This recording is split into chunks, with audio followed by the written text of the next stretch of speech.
Y pues le agradecemos muchísimo a Ingrid y a Bernardo por un tema fascinante, que creo que es atractivo para todos y que tiene muchísimas aristas, que ya nos comentarán.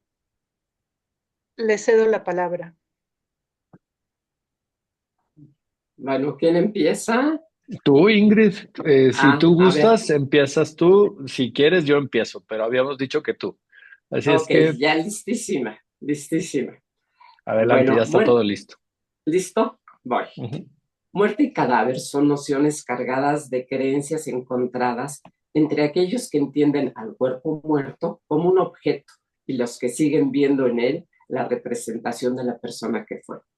Es un mero despojo, se le debe reconocer una dignidad, se trata de un bien jurídico digno de protección.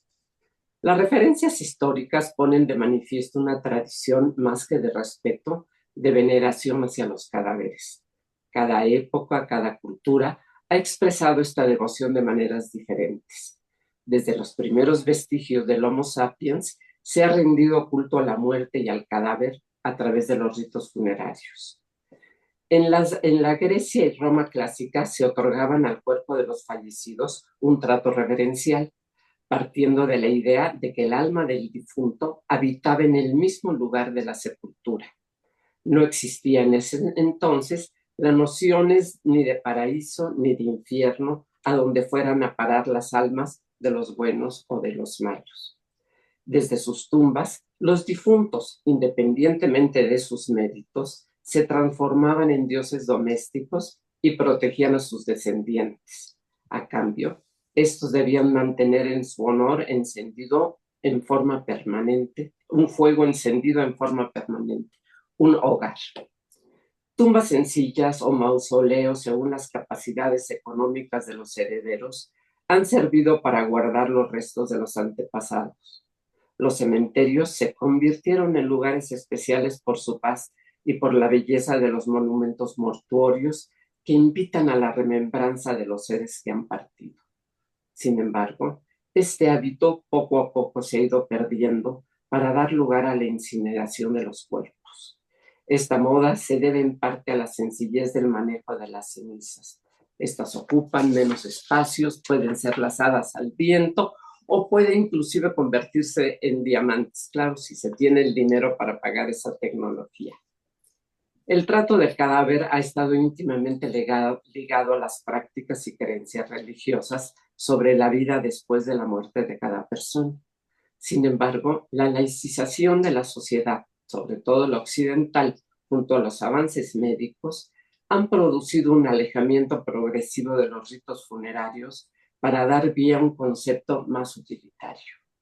El cadáver puede ser el medio para obtener información sobre determinadas enfermedades, utilizarse en la docencia o con una más noble finalidad, servir de donante para órganos y tejidos.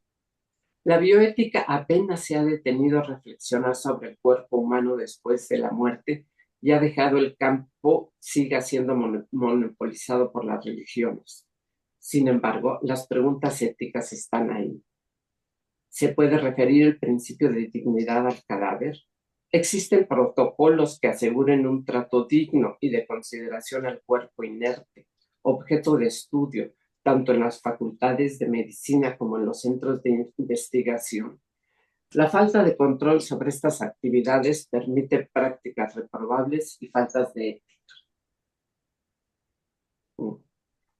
La dignidad del cadáver.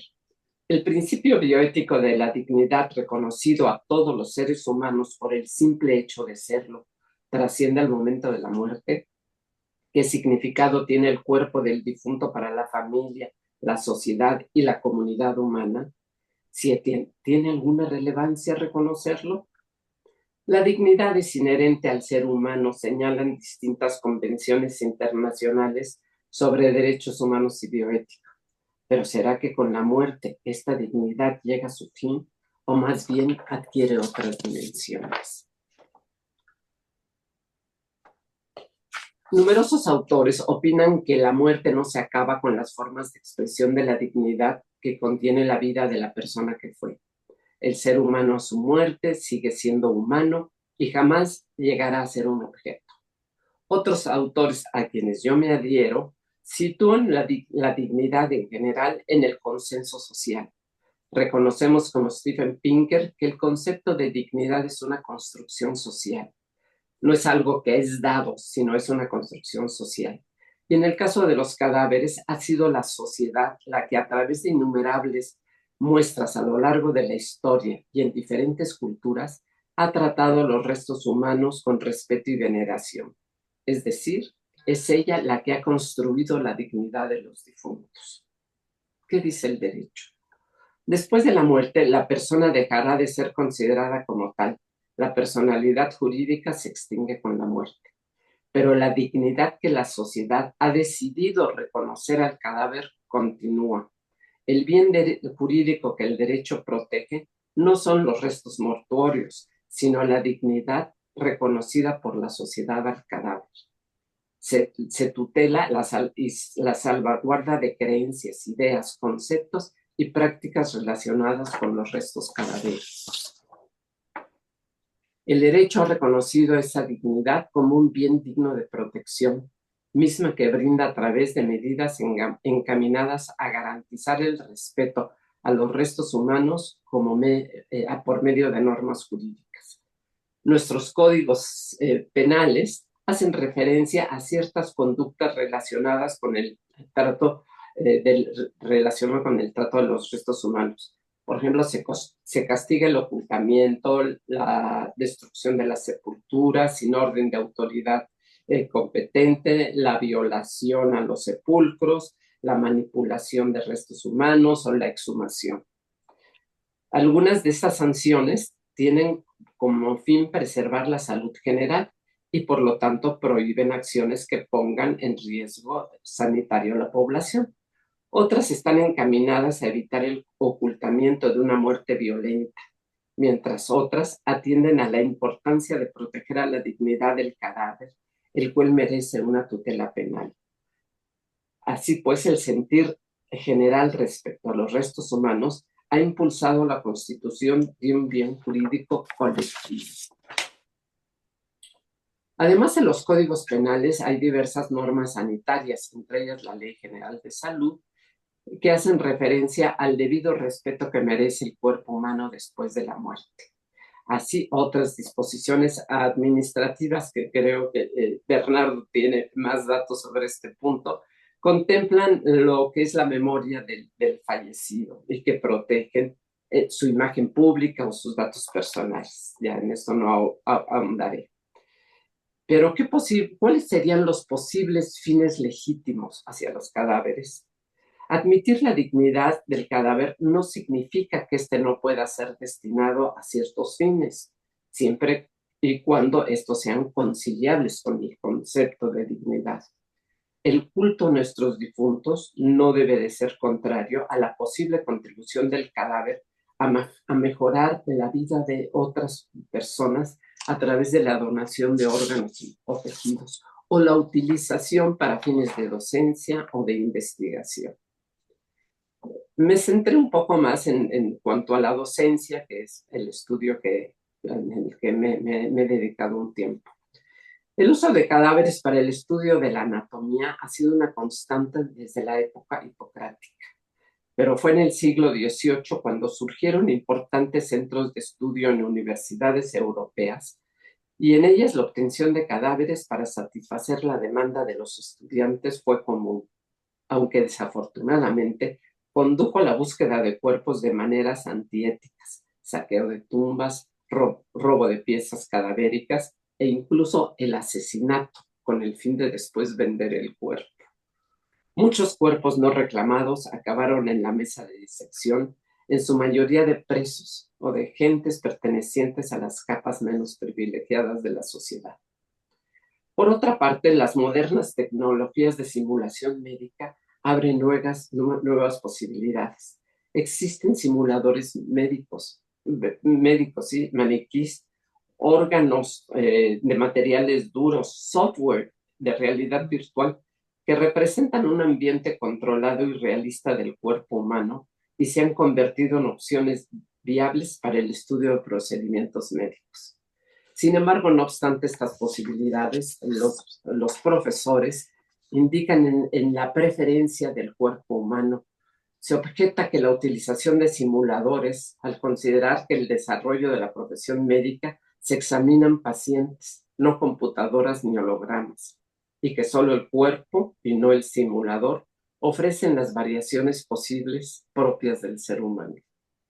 ¿Cómo conciliar entonces la necesidad de adquirir conocimientos directos que proporciona el cuerpo y la necesidad de procurar el respeto a los restos humanos? La respuesta la podremos encontrar primero en garantizar una vía ética de obtención de los cuerpos, después procurar el manejo respetuoso de los restos humanos y por último asegurarles un destino, como destino un final decoroso.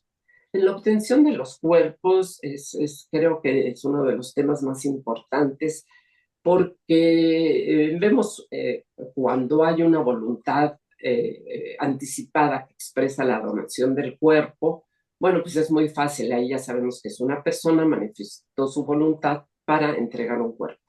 Pero la verdad es que muy pocos son los casos donde las personas piensan en donar anticipadamente su cuerpo a la docencia.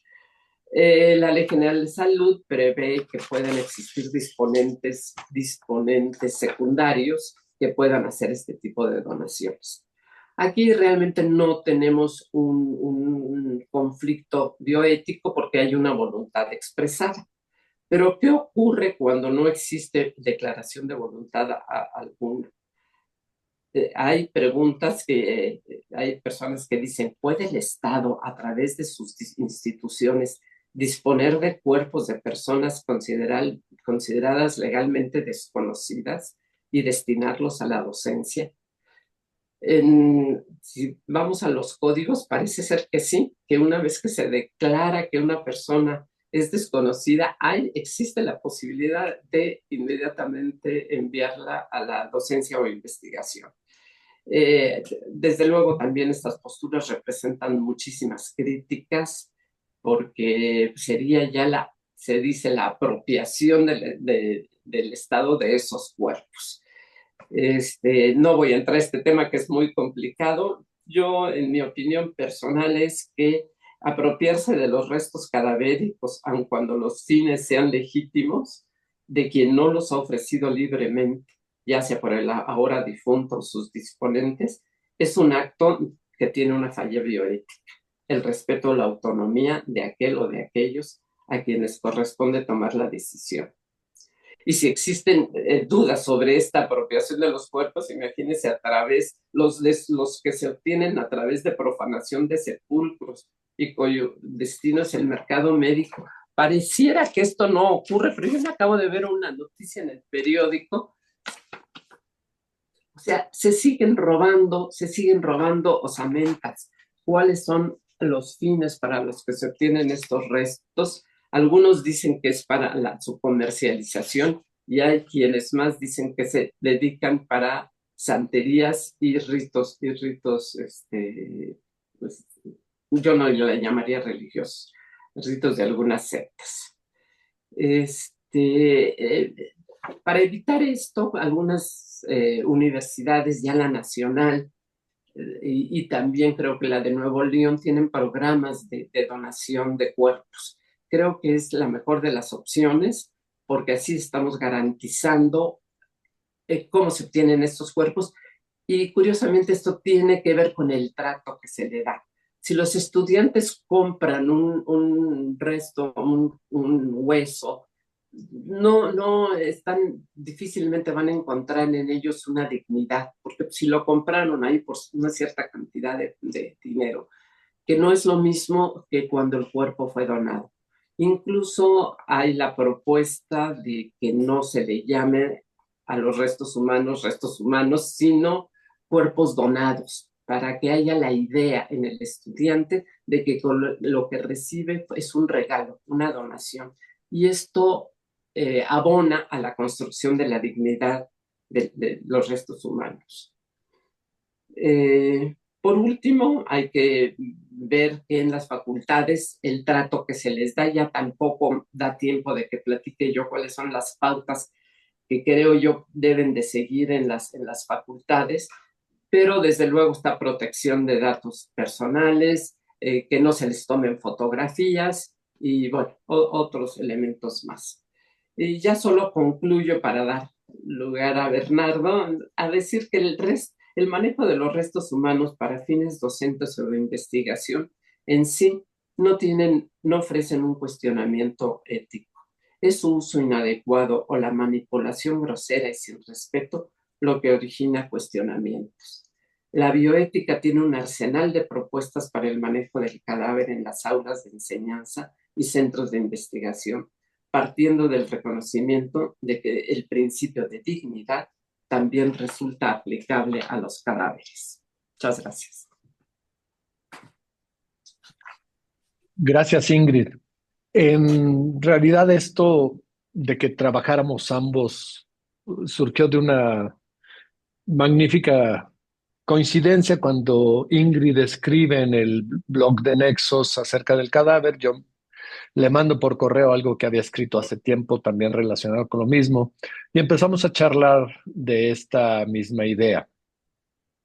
Y a veces el problema o el punto de vista es y desde dónde partimos para hablar del tema, tanto del cuerpo como de la muerte, ¿no? Desde la perspectiva afectiva, psicológica, médica, jurídica, religiosa o ética, que coincido que es la que menos se ha abordado. Hay quien lo mete como un tema de bioderecho, hay quien lo mete como un tema de biopoder, pero la bioética no ha sido tan constante sobre lo mismo. Cadáver era desde Roma dar carne a los gusanos, ¿no? Los romanos ponían directamente gusanos en las sepulturas como parte de los rituales, pero coincido con Ingrid, porque el derecho nos señala que los derechos le corresponden a las personas y en el momento en que una persona pierde la vida, deja de serlo. Por ende, ya no hablamos propiamente de derechos, la dignidad como este concepto tan discutido y tan debatido que hemos tenido recientemente con múltiples escritos también sería, y entonces se habla de una serie de atributos más que de derechos por quien fue, es decir, por lo que ese cuerpo correspondía a la persona que en su momento fue pero que ya no es. Y entonces hablamos de un derecho a la memoria, de un derecho a un trato, a un respeto y demás, pero no es propiamente un derecho, aunque su familia se convierte en representante de los mismos. Fíjense cómo dicta disposiciones en relación a sus bienes, pero muchas veces más allá de eso no se piensa en otras cosas, solo se piensa en un sistema patrimonial a través del testamento. Los rituales es una cuestión en donde en todo el mundo interviene agua, fuego, tierra, purificación, ceremonias, y eso nos da toda una cosmovisión distinta, ¿no? Pensar en cómo son arrojados los cuerpos en el río Ganges en la India, o los vikingos, cómo lo incendiaban sobre un barco, pensar en la momificación tanto en Egipto como en Perú, pensar en los rituales de las ceremonias de las tumbas, en todas las civilizaciones, lo mismo con los soldados de terracota, con todos los entierros, rituales que hemos visto a lo largo de la civilización. Y la sepultura tiene un momento relevante. Creo que todos hemos encontrado en distintas manifestaciones culturales los mausoleos y que se convierten en lugares obviamente de visita o de acceso y cómo no pensar en todos los cementerios que acudimos, incluso a veces hasta como lugares turísticos o la visita de las tumbas como puntos de atracción. Acabo de apuntar esto del caso de los artistas de Bellas Artes derivado de un comentario de Ingrid, algún día que platicaba yo con integrantes de la Facultad de Bellas Artes aquí en la Autónoma de Querétaro si era posible establecer un comité de ética más que para la investigación, para la elaboración artística y empezamos en esta idea de si el arte es disrupción o el arte tiene parámetros de respeto. Uno de los temas que sacaban era un grupo, obviamente, que de manera ilegal fotografiaba tatuajes de cadáveres. Uno, Perdón, Asunte, voy listo. Fotografiaba tatuajes de cadáveres. Y que esto, obviamente, al montar las exposiciones, se abría el riesgo del reclamo de cualquier familiar que identificara cuándo se había dado o cómo se había dado la autorización para hacerlo. También dentro de esto hay un artista, no recuerdo el nombre, en Europa, que una persona accedió a tatuarse una obra en la espalda. Él tiene de alguna forma que presentarse en las exhibiciones de este artista y sentarse a mostrar el tatuaje. Y también hay un acuerdo para que una vez que esta persona fallezca, sea conservada la piel con el tatuaje de esta obra del artista. Y entonces tendríamos que empezar con la consideración. Está este libro, lo encontré también en PDF, yo lo tengo en versión impresa, pero lo tengo en PDF, que nos habla de la curiosa vida de los cadáveres humanos. Es todos los estándares y parámetros que se usan en Estados Unidos para la investigación desde distintas perspectivas, la penal, la policíaca, pero también la médica y la práctica médica, con todo lo que ellos implican. Aquí en México existe un principio de indivisibilidad del cuerpo. Entonces, no hay esta opción que tienen otros países de acceder solo a determinadas partes. Yo sé que hay una universidad particular en México que para la práctica de los médicos importa literalmente partes específicas del cuerpo. Y en Estados Unidos es muy dado a que las personas donen su cuerpo, este se fraccione para distintos fines. Y en México llegan estas partes. El compromiso es identificar, incinerar y devolver. Y es un sistema por el cual la persona accede a un sepulcro a cambio de esta donación. Por eso es el interés de hacerlo, ¿no? Entonces, sí se da en México la importación de partes. De lo que decía Ingrid, hay incluso solo una jurisprudencia que lo habla y es convertir las córneas que se importan a México en un concepto de mercancías. Es decir, para efectos fiscales sí terminamos siendo una cosa que está en el comercio para que el Estado, si no se pagan los impuestos, los puede incautar. Eso es lo que tenemos. Y yo quería abarcar y hablar de este tema, ¿no? Creo que es una de las grandes deudas que cada día aumenta más México, que es el tema de la desaparición de personas. Y obviamente por lo que provoca, tanto en las familias como en el propio entorno, esta desaparición de las personas, esta sustracción de las víctimas y también esta desaparición forzada cada día es peor. Creo que obedece a distintos estándares. Hoy en la mañana, con esta noticia de lo que le sucede a un edil en Guerrero, creo que también la forma de matar y la forma de presentar el cuerpo se convierte en un mensaje. Y es todo lo que nos podemos dar cuenta de estos impactos que se llegan a dar. Eh, Esto es también una jurisprudencia de las pocas que hay y habla de esta reestigmatización de los que están en la búsqueda, porque la forma de salida de los gobiernos ha sido siempre manifestar que todo desaparecido era porque estaba vinculado al crimen. Y creo que no podemos estigmatizar ni privar a las familias de ese, y le llamo yo un derecho a saber dónde está. Tenemos esta crisis reportada donde agosto del 2024 hay 116,000 personas desaparecidas y no localizadas, de las cuales esto obedece a una nueva forma de reportarlas por parte del gobierno mexicano. No quiere decir que sea el número que se había reportado históricamente. Hubo una alteración en la cifra por el cambio de forma de computarlas. Y el Perdón, y el hablar precisamente de Esto es el efecto en la familia. Esto es un estudio en donde nos dice todo lo que se provoca en esta inestabilidad, en esta trauma, tristeza, incertidumbre, que yo creo que es el parámetro que más afecta. Quiero tener la esperanza de que esté vivo, sin embargo, sospecho que no, pero necesito encontrarlo. En los orígenes del derecho en Inglaterra, el sistema de protección de los derechos humanos era el habeas corpus, exhibe el cuerpo. Era lo que se le exigía a los gobernantes ingleses. Exhibe el cuerpo como una forma de, está vivo o muerto, pero exhíbelo, muéstralo como una forma de protección. Esto es un comentario que escuché a una amiga de mi pareja decir. Encontraron al hijo o al hermano. No lo encontramos como queríamos encontrar, pero afortunadamente lo encontramos. Es salir de esa zozobra, de esa incertidumbre que puede provocar una desaparición. Y esta es una nota ya antigua. Si ustedes recuerdan, en 2008 tuvimos dos secuestros y posteriores asesinatos menores. Uno fue el de Fernando Martín y otro fue el de Silvia Vargas. Y este es el clamor de la mamá.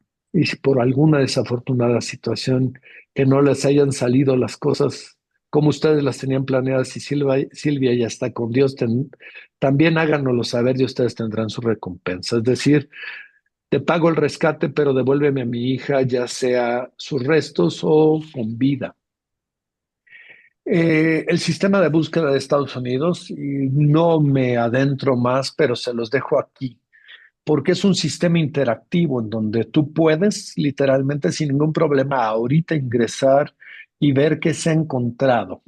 Así en cualquier lugar hay formas de tratar de identificar, hay documentos, lo que estaba cerca del cadáver, hay formas nuevas de identificación, cadáveres en el desierto en donde los restos están esparcidos, pero las suelas de los tenis persisten y entonces se busca como un nuevo modelo cuando ya no hay ADN. Pero entonces es un sistema en donde tú puedes consultar, pero también capturar y puedes estar interactuando. Y esto es un sistema que puede ser usado por cualquier persona. En cambio, en México se convierte en un sistema cerrado en el que solamente hay estadística, en donde hay personas desaparecidas no localizadas y localizadas. Esta es la cifra original, pero luego el gobierno la diferenció y estableció que había muchas personas localizadas. Lo que no hay es certeza de cómo se hizo esa localización. Y empezaron a localizar, pero aunque fuera sin vida, y entonces empezaron a manipular las cifras para bajar el dato. La delincuencia empezó a desaparecer cadáveres como una forma de tratar de establecer que no había delitos. Y tenemos historias negras como este señor conocido como el pozolero, disolviendo los cadáveres en ácidos o también quemándolos, como sucedió en Ayotzinapa, aunque no sea la versión del todo oficial. Y tenemos estos esquemas en donde mucho de esta base de datos no sabría, porque muchos de estas desapariciones también corresponden al periodo denominado de la Guerra Sucia, en donde era el propio gobierno el que desaparecía a las personas y que se empiezan a desclasificar algunos de estos registros de lo que sucedía en lugares como Guerrero y demás. Este es el mapa. Vean cómo los estados varían y los más fuertes son Tamaulipas, Jalisco, México, y después Michoacán, Guerrero, Veracruz, Sinaloa, Chihuahua, Baja California, Coahuila, Nuevo León. No aparece Chihuahua a pesar de los esquemas de las muertas de Cabo Algodonero y de otros parámetros en donde la muerte, por desgracia, en México no es ni siquiera investigada. Tenemos una cifra negra muy alta y esto también implica que no hay un registro nacional propiamente de cadáveres ni de restos. Yo esto lo presento también con una intención de los cadáveres que se pueden disponer para la investigación, que el Estado pone a disposición de las universidades y de los centros de las personas desconocidas no reclamadas. Piensen ustedes que estamos en un lugar de paso de migrantes que la familia tiene que venirlos a buscar cuando desaparecen, cuando ya no hay una llamada, y entonces tienen que tratar de rehacer una ruta e ir preguntando oficina por oficina de las procuradurías, ni siquiera es una procuraduría ni un registro, en donde también las fosas comunes ni siquiera tienen todos los elementos ni de ADN, ni de fotografías, ni de todos los elementos para identificarlas. Si en COVID había mucho de esto que se sospechaba que no estaban entregando ni los restos del familiar, imagínense el tratar de ubicar, y estos lugares obviamente está la Plaza de Mayo, para el caso de Argentina. Esta es la plaza ahora conocida, la Rotonda de los Desaparecidos en Jalisco, también era originalmente de los Niños Héroes, pero es impresionante pasar por ahí. No pude dejar de traer un monumento que se acaba de inaugurar en Ciudad de México y también el ahora llamado Valle de Cuelgamuros, en donde están las fosas comunes de la Guerra Civil Española, en donde hay más de 40,000 cuerpos apilados sin ningún tipo de identificación. Y esto también está provocando esquemas de disputas por los restos. Yo cada vez que lo digo me arrepiento de no haber accedido por derecho a la información. Tuve noticias de un juicio primero en el Estado de México, en donde había un problema jurídico por quién disponía del cadáver entre la madrastra y los hijos de una persona una vez que murió. Y entonces la forma de resolverlo, porque era un pleito del orden civil, fue, en el caso del Estado de México, acudir a las disposiciones relacionadas con el trasplante de órganos, saber quién podía disponer y el orden de quién podía disponer del cadáver. En ese orden lo tomaron y entonces se los dieron a la esposa, más que a los hijos, a la nueva esposa. Aquí en Querétaro hubo un caso similar en donde había un pleito también de la misma índole y aquí en Querétaro acudieron a un tratado internacional acerca de derecho humanitario en cuanto a la repatriación de cuerpos en el derecho de la guerra. Fue la forma de disponer quien podía. Y entonces hay un nuevo tema que no está contemplado en el derecho civil, que es la disposición de los restos. Lo mencionó muy bien Ingrid. Yo también creo que es una parte de la voluntad anticipada, una parte de la plática necesaria con la familia acerca de cómo quieren disponer de los restos. Yo ahorita tengo un encargo de algún familiar en recuperar unos restos de un familiar que está en manos de de otro familiar, como un favor. Pero también hace poco me enteré, bueno, estaba yo inmerso en una discusión entre mis hijos, en la cual yo no participaba, en donde mis hijos discutían qué iban a hacer con mi cuerpo. Y yo decía, bueno, creo que algo hice bien en donde ellos ya comprendieron que algún día voy a morir y que ya lo están tomando y lo están discutiendo entre ellos, ¿no? Y entonces mi hija decía, mis hijos decían, te vamos a ir a tirar al mar y mi hija decía, no, yo sí quiero acercarme a un lugar a platicar con él, ¿no?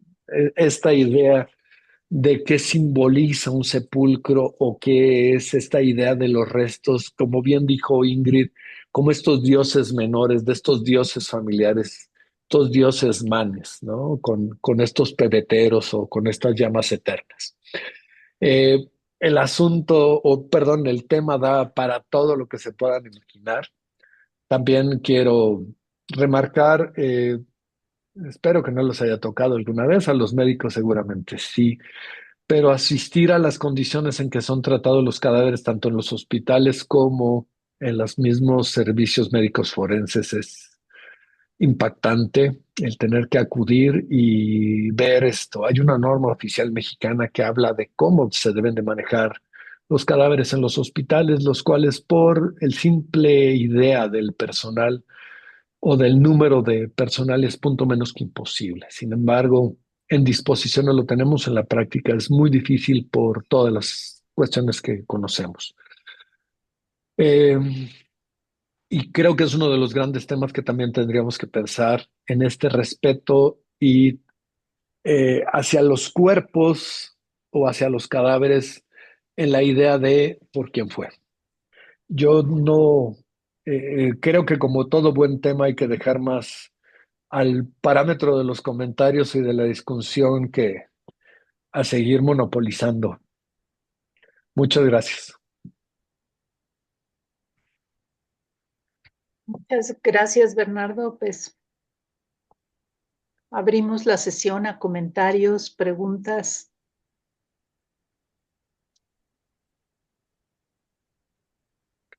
¿Y ustedes ya dispusieron qué van a pasar con sus restos?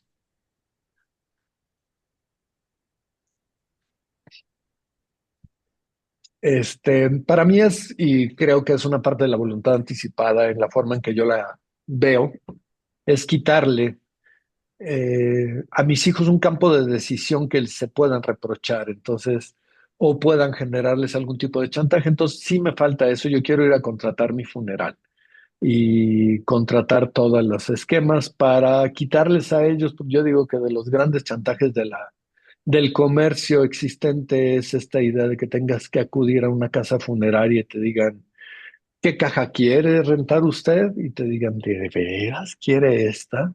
Así como diciendo, ¿será lo suficiente para su familiar? Entonces quiero quitarles a mis hijos ese esquema y todavía lo tengo pendiente.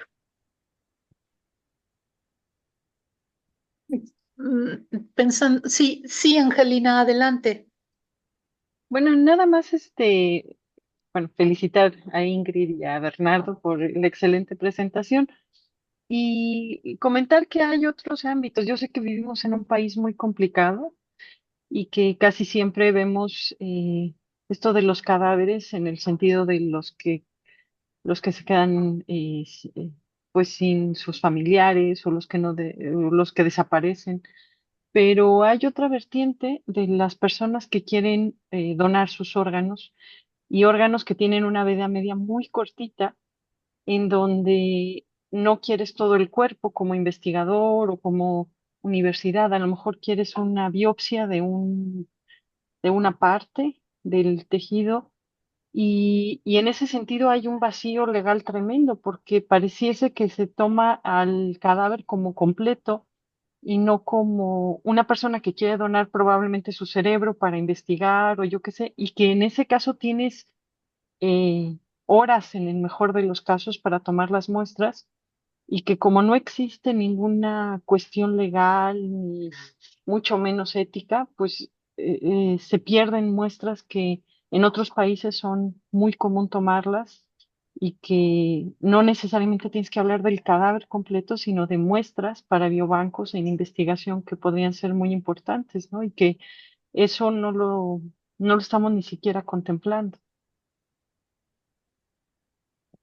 A ese respecto, Angelina, creo que no hay nada escrito, porque si una persona quiere donar su cuerpo para investigación, me ocurrió con una amiga mía que tiene una enfermedad rarísima y dice, Ujú. quiero donar mi cuerpo a investigación cuando me muera. Yo me puse a investigar a ver quién, un Instituto Nacional de Salud, investigadores que se dedican a esta enfermedad. Dicen, no, bueno, yo investigo en una institución, pero mándame una biopsia, pero no me mandes el cadáver, no tengo nada que hacer con el cadáver.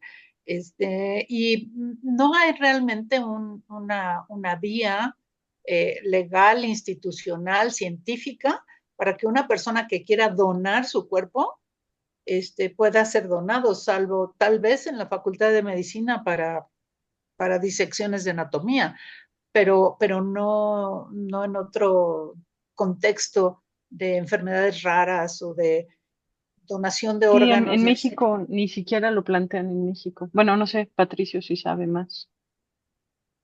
Pat, Yo creo que no es que haya un vacío legal, sino que hay un vacío mental de la gente. O sea, yo creo que la ley es clara y que es el título, que es 24º, creo, sobre la donación de cadáveres, de órganos, de tejidos y de células. Existe y existe reglamentación al respecto. ¿Sí? Ahora, y el ejemplo tú lo pusiste, Pati. Tu amiga quiere donar para que se investigue sobre su enfermedad ¿Y a quién no le interesó? A la investigadora o al investigador que estaba estudiando sobre esa enfermedad o que podría haber estudiado sobre esa enfermedad. De quién es la responsabilidad. Yo creo que está bien que alguien quiera donar, pero tiene que haber la contraparte para que se complete la acción. Alguien quien reciba, efectivamente, ¿yo qué voy a hacer con un cuerpo entero? Yo lo que necesito es una muestra de hígado o de pulmón o de los riñones o de sangre, y con eso basta para estudiarlo.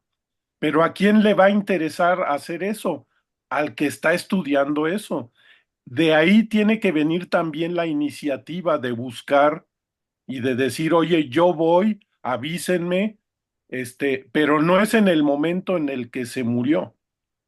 Tiene que ser algo concertado, y por eso creo que es extraordinariamente importante este concepto de las voluntades anticipadas, de la decisión previa de qué queremos hacer con nuestro cuerpo, y no de las voluntades anticipadas como lo estamos viendo que está apareciendo en las leyes mexicanas actualmente, que es una total aberración al concepto de voluntad anticipada, en la cual nosotros no podríamos participar, porque para empezar no tenemos una enfermedad terminal, y está casi todas las leyes de voluntad anticipadas amarradas a la presencia de una enfermedad terminal, cuando no es el concepto de las voluntades anticipadas. Y el concepto de voluntades anticipadas, desde mi punto de vista, inicia claramente con el concepto de donación de órganos para trasplante. Y de ahí deriva la donación de tejidos para otros usos, también para trasplante, como las córneas. Y es una pena que en nuestro país se importen córneas para miles de pacientes que los necesitan, pero en fin, ese es un problema organizacional que tiene que ver con el tipo de centro de trasplante que hemos desarrollado en el país. Entonces, yo creo que la voluntad anticipada, el concepto bioético de la voluntad anticipada, es extraordinariamente importante para todas estas cosas. Y es una extensión de lo que habla Bernardo, de qué queremos, cómo queremos que sean nuestras exequias, nuestros manejos fúnebres, dónde queremos ser sepultados. Yo siempre pongo de ejemplo la película esa, ¿cómo se llama? La de los chavos que van se llevan las cenizas del abuelo a Acapulco, Por porque la ese era el libre, deseo, ¿eh? por la libre. Por la libre, ¿sí? Esa es una voluntad anticipada que nadie quería respetar, y los nietos les entró una crisis moral y se roban el coche del papá, del abuelo, se roban las cenizas, y cumplen con la voluntad anticipada del abuelo.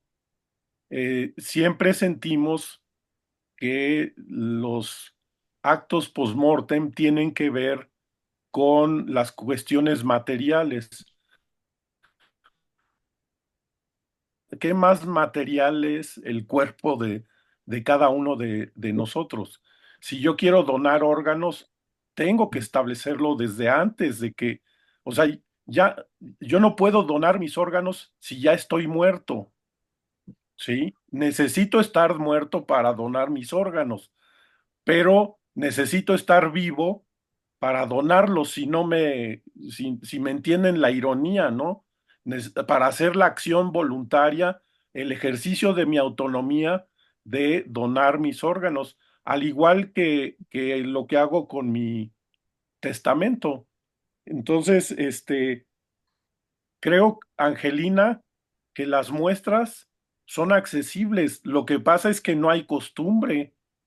La gente, yo sí conozco investigadores que andan buscando muestras y que tienen, sí, tienen que luchar, pero no porque exista un vacío legal, sino porque existe un vacío mental, por eso lo mencioné así. La gente no está acostumbrada. En los hospitales no hay esa costumbre de investigar sobre cosas.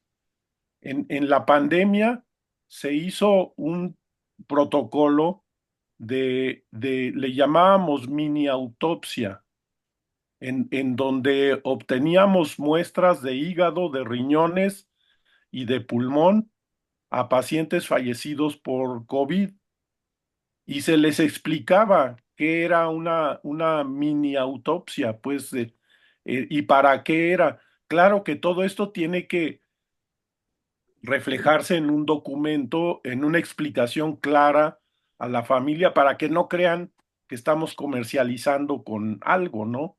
Y estar en general amarrado a un proyecto de investigación registrado, aprobado, etcétera, ¿no? Gracias, Pat. Solo un pequeño comentario. Una cosa es que el investigador vaya por una biopsia de hígado y otra es decir, sí, tráeme el cadáver. Ya veo yo que una mujer que muere en su casa y quiere donar su cuerpo para investigación, me la lleve a nutrición, la tengo que arreglar con nutrición. Nutrición va a recibir un cadáver de una persona que murió fuera, que no era paciente del hospital ni nada. Creo que complicaría las cosas, Y pero no es en ese Ingrid, sentido, pero si nutrición inicia un programa de estudio de cadáveres en pacientes cirróticos y los empieza a buscar, pues yo creo que puede recibir esos, de acuerdo a la ley.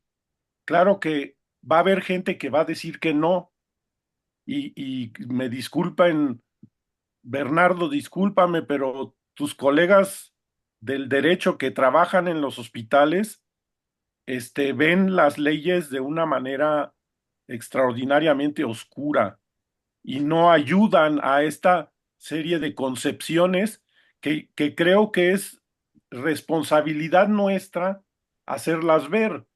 Y eso es lo que pasó en la Facultad de Medicina, que finalmente se aterrizó ya en un programa adecuado, y aceptado, con documentos bien y todo transparente, por decirlo así. Y funciona, pero no funciona de la manera que uno esperaría funcionar. También hay el hecho en la sociedad de que todos decimos, no, sí, a mí que me usen en lo que quieran, pero nunca hacemos nada al respecto y cuando llega el momento, pues se complican las cosas. Y igual que con el testamento de tu casa, de tu coche, de tus cuentas bancarias, hay que hacer lo mismo con estas cuestiones, porque si no se vuelve un problema. Bernardo lo dice muy bien.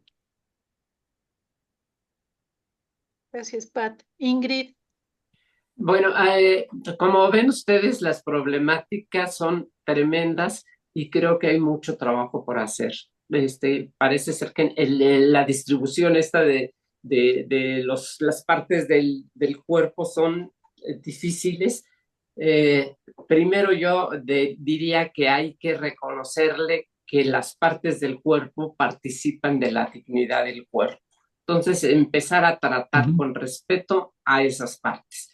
Segundo, yo no sé si ahorita pensando podría ser posible crear algo así como un biobanco donde se puedan llevar cadáveres y a hacer las anotaciones de qué tipo de enfermedades tenían las personas, porque ese es el concepto del biobanco, un lugar donde se puedan obtener muestras de cuerpos y puedan distribuirse ahí donde sea necesario y que se haga un intercambio entre los distintos biobancos. Creo yo que crear biobancos podría dar una solución a este problema. ¿Qué opinen los médicos? Bernardo. Yo no soy médico, pero yo quería coincidir con Patricio. A veces la visión de los jurídicos de las instituciones, y más cuando son públicas, las privadas no quieren meterse en ningún tipo de conflicto y las públicas a veces menos, y esto hace que no busquen hacer las cosas porque sucedan, sino cómo no les provoca un problema. Hasta donde yo recuerdo, y no tengo la cifra plena o exacta, pero hay muy pocos biobancos en México. Siempre que pensamos en la donación de órganos, se piensa en riñones, hígado, córnea, todo lo demás, pero hay un alto porcentaje de tejidos aprovechables, como pueden ser tendones, como pueden ser ligamentos, piel incluso. Hay muchas otras cosas que también están disponibles y que seguimos, si me dejan decirlos, por desconocimiento estigmatizando. De repente se piensa que si recibes un ligamento de cadáver, ay, ¿y de qué se murió? Y hay toda esta noción de miedo todavía a la misma idea cuando no debería de ser. Y hay muy pocos porque también hay muchos requisitos. Y entonces pareciera que hay estos pocos registrados funcionan bien, pero tienen también sus cuestiones complicadas. Incluso lo de piel no solo para quemados, a veces es para procesos de cicatrización, ¿no? Y hay muchas y múltiples formas. Yo estoy de acuerdo. Gracias, Bernardo. Asun. Son dudas porque se escucha bien como una opción la de los biobancos, pero ¿cómo funcionan? O sea, ahí van quienes han decidido donar ¿y qué? O bueno, supongamos que digamos que esta opción de tener todo esto disponible que se necesita podría ser un lugar en donde son cadáveres o son partes de ¿cómo son? O sea, es pura pregunta. Pues no hay precisamente lo que estamos, Pero dijo Bernardo que unos poquitos, ¿no?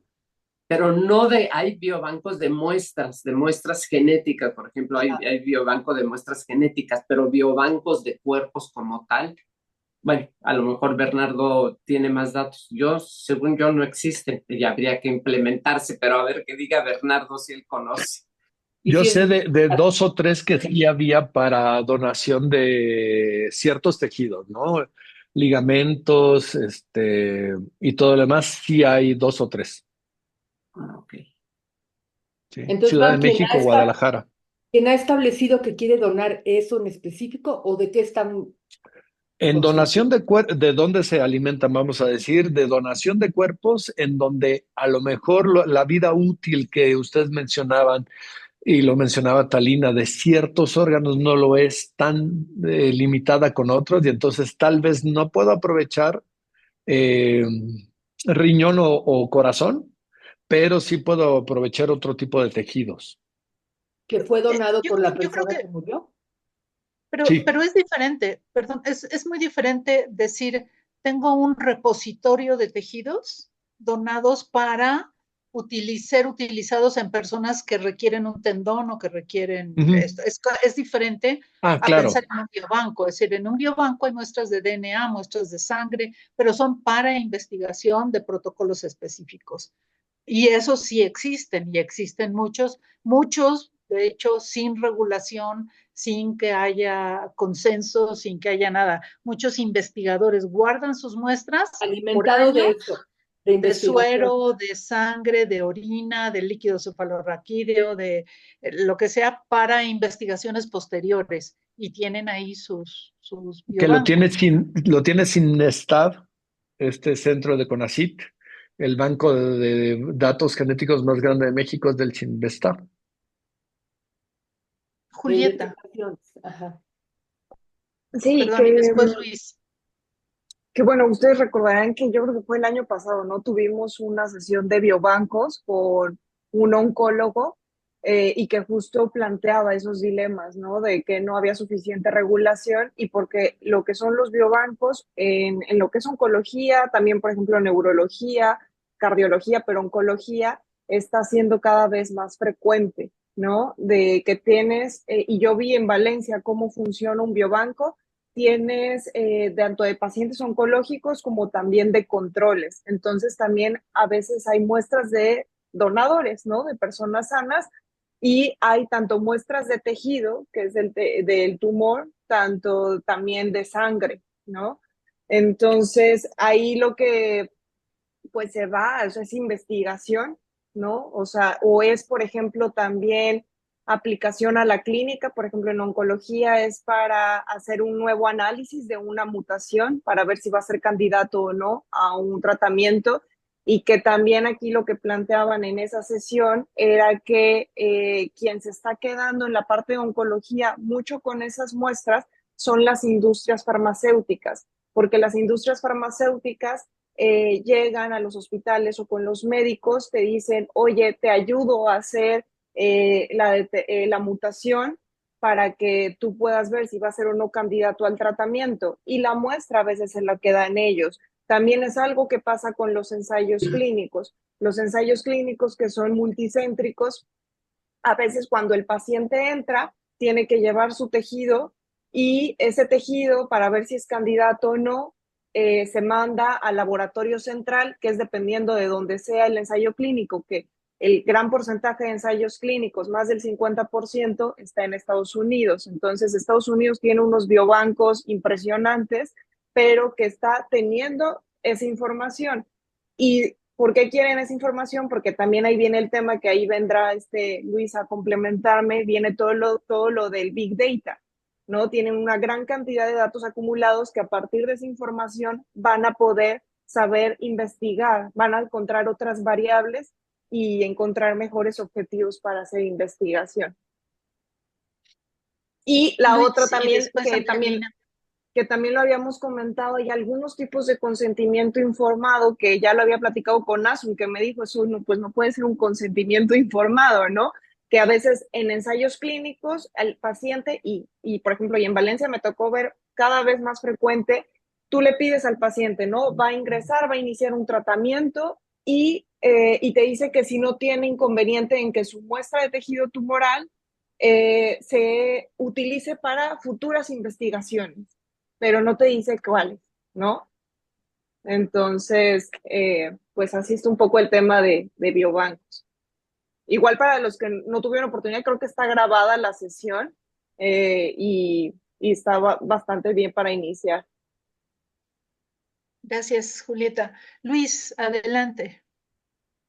Sí, iba yo a preguntar si, digo, me queda claro que hay biobancos de muestras, digamos, de ciertas muestras, ¿no? Yo sabía, por ejemplo, de biobancos de hueso para uso médico después, para hacer injertos y esas cosas, pero en el mundo, mi pregunta es, ¿en el mundo hay biobancos de cuerpos completos?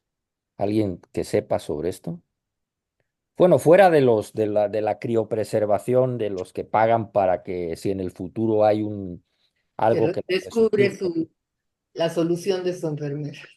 Hubo ¿Cómo? donación de cuerpos completos. No sé si ustedes recuerdan que hubo incluso una muestra en Ciudad de México de estos cuerpos plastificados. Sí, sí, sí, la plastificación, sí. ¿Fueron A ver, donados? yo sobre eso voy a escribir mi artículo sobre nexos, de nexos, voy a escribir sobre esa exposición de los cuerpos plastificados, que Y yo estoy fui con, totalmente en contra de ellas. Pero tú lo dices, Bernardo, como si fueran donados. No creo que hayan sido donados, ¿o sí? Claro que no. no, no creo que no. Ah, ¿eran de desconocidos?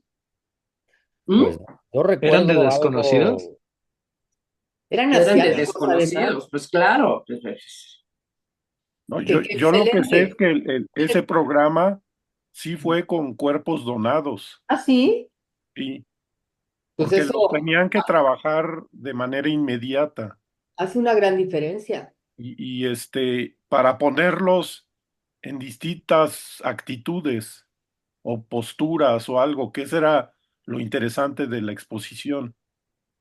Y Sí, bueno, aprovechando, eh, eh, el sistema de procuración de órganos y tejidos en México sí obtiene de manera muy limitada tejidos, además de órganos, Ujú. incluyendo hueso, ligamentos, eh, partes de arterias, válvulas cardíacas y córneas, pero de una manera muy limitada, porque el número de donaciones que hay es muy limitado.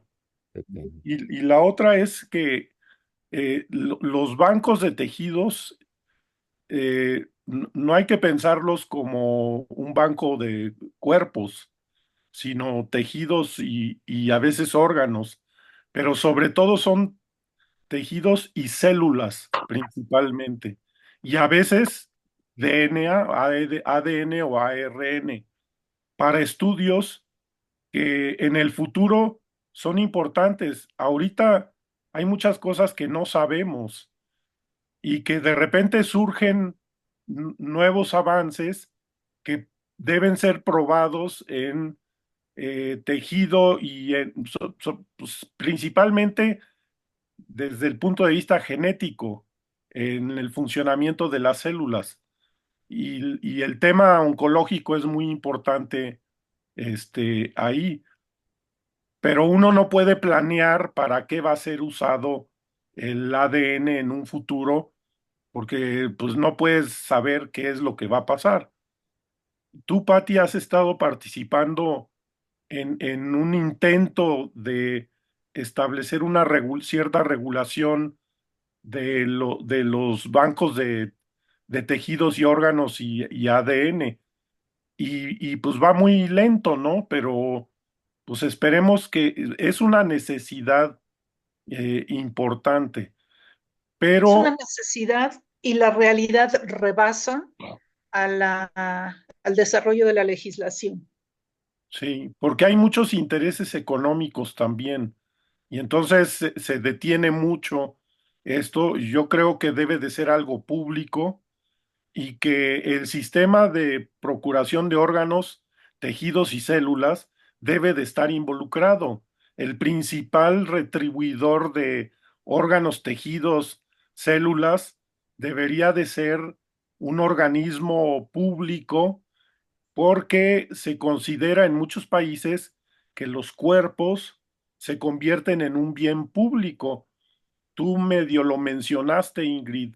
Y entonces al convertirse en un bien público, es un organismo público el responsable de obtener esos órganos para trasplante, tejidos para implante de distintas cosas y células. Entonces, pero se necesita mucha tecnología porque se necesita espacio, refrigeradores ultrapotentes de ultra Ujú. refrigeración, etcétera. Sí, Angelina. Pues básicamente es eso último que acaba de decir Pat, que el problema sería por el costo de la procuración de los tejidos y el manejo de los consentimientos informados para su posterior uso, porque ya habíamos discutido hace mucho tiempo eso de los anexos a los consentimientos en los multicéntricos, como decía Julieta, de que denos una muestra de su sangre y ya la usaremos a ver para qué en su momento. Entonces, es cierto que es muy poco probable que en ese momento se sepa exactamente para qué va a ser la muestra, pero debería de haber alguien que resguardara ese banco de datos y después de hacer una evaluación de un proyecto, lo que sea, que esa persona fuera responsable de dar o no permiso o esa institución de esas muestras, porque los pacientes en su momento lo dan con la mejor intención de investigar o lo que sea, pero no entienden a veces el alcance que puede tener esa muestra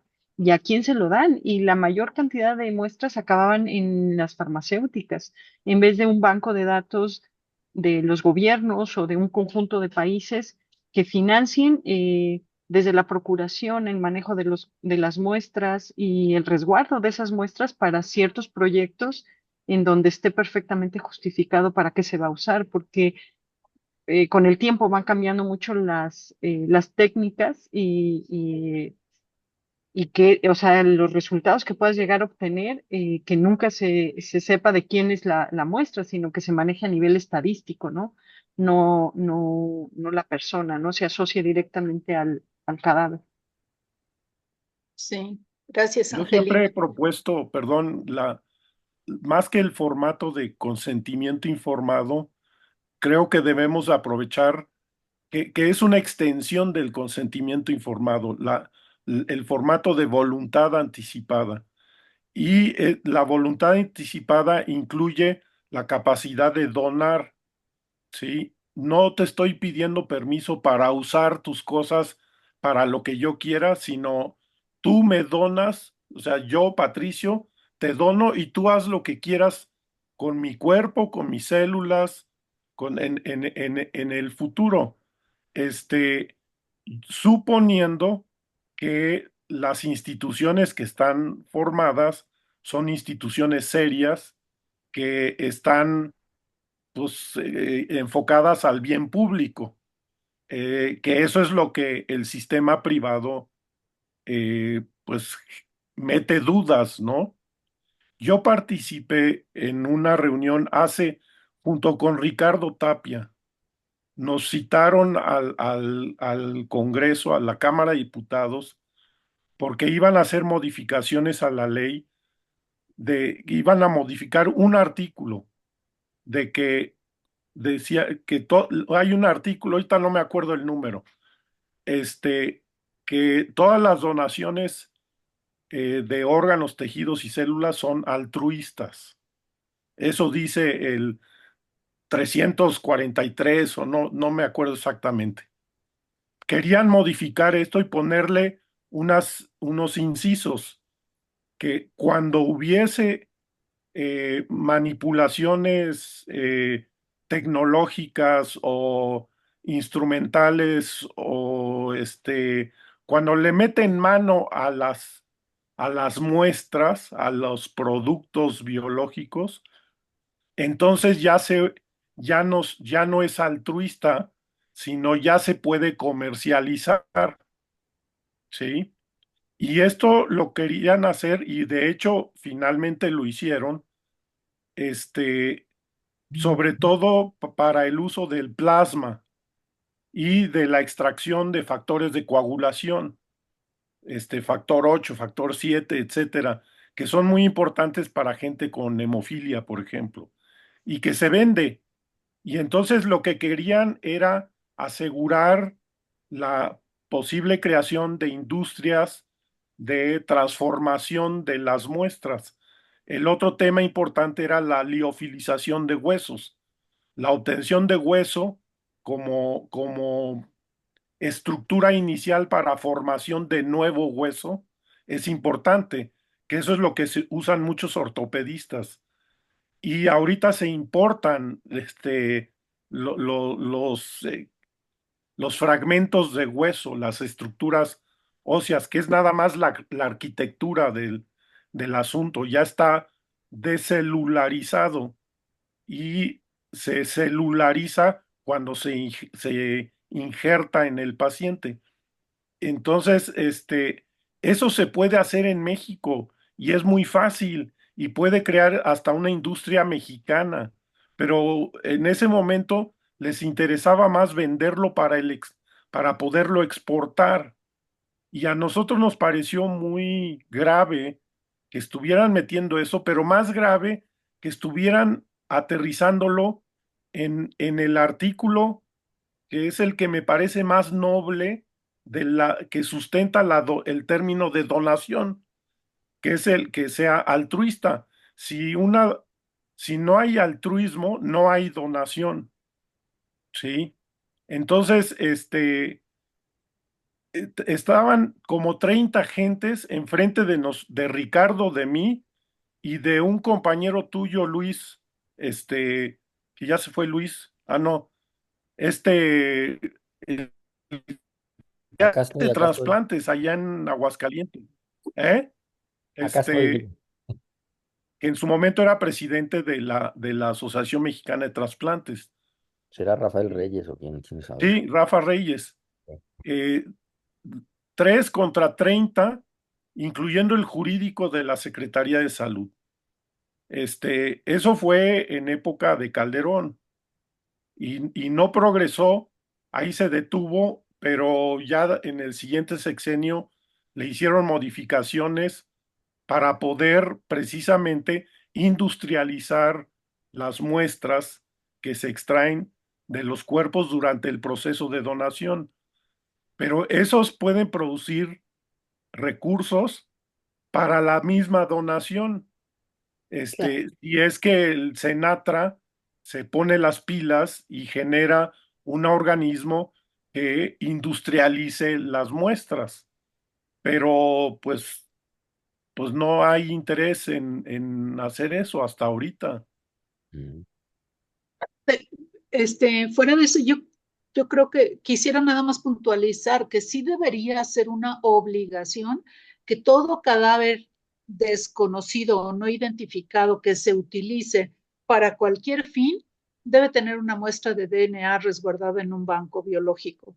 No se puede llevar un cadáver no identificado a su destrucción final o a su utilización final sin que se tenga por lo menos una muestra de DNA donde diga este sujeto tuvo este destino, ¿no? Y eventualmente pues compararlo con las muestras de familiares buscadores. Y Julieta, ya para terminar la sesión, Julieta. Pues regresando al tema de los biobancos, algo muy interesante, y creo que no lo habíamos comentado, de los organoides. Tal vez tú, Pati, sí tienes un poquito más idea de los organoides, que a mí me pareció algo que viene como pues más innovador en cuanto a investigación, pero que también necesita pues de la mano regulación, que son esa creación o sea, viene el tejido, ¿no? de la persona que está con alguna enfermedad, hacen estos tejidos como 3D con células madre y a partir de esos organoides, que acá les voy a mandar una imagen para que sea un poquito más clara, ¿no? De cómo, en qué puede como desencadenar organoides, porque puedes tener cada tipo de órgano, ¿no? Y de lo que yo vi en oncología es que tienes el organoide y pueden probar distintos medicamentos y ver cómo se va a comportar el organoide y qué tan resistente va a ser, ¿no? Y de ahí tal vez tomar futuras decisiones en cuanto a proyectos de investigación. Entonces, ahí viene cada vez más la, la ciencia y la tecnología, pero que siempre vamos, o sea, tenemos que ir, ¿no? Pues ahí regulando y pensando, pero fue de lo que a mí más me pareció como que dices, mira, no, ya no es ciencia ficción, ¿no? Tener ahí como si se estuviera comportando el tumor in vivo, ¿no? Ahí fuera del paciente. Sí, súper interesante todo eso. Pues mucho más que hablar sobre la dignidad de los cadáveres, el respeto a eso que está ahí, que fue, pero sigue siendo algo, ¿no? Y, y bueno, muchísimas gracias, mucho que trabajar por ahora. Les mandaremos pronto un correo con los proyectos para el 2025 y muchas gracias por estar aquí. Si Una hay cosa algún nada más. comentario final o algo, Un comentario. sí. Hablando de los organoides a los que hace referencia Julieta, los cerebrales tienen los dilemas éticos de señalar si esos organoides cerebrales pueden desarrollar conciencia y pueden, en fin, es interesantísimo el tema, genial. Pequeñas esferas de células de diversos órganos, pues. Sí, Muy yo quedé impresionado cuando los vi al microscopio, bien. así, ahí como están replicados. Ujú. Pues muchas Pues gracias. muchísimas gracias, excelente sesión y nos vemos en noviembre. Así es. Gracias. Gracias. Hasta Cuídense noviembre. mucho. Buen Gracias. día. Bye, bye. Bye. Bye, bye, adiós.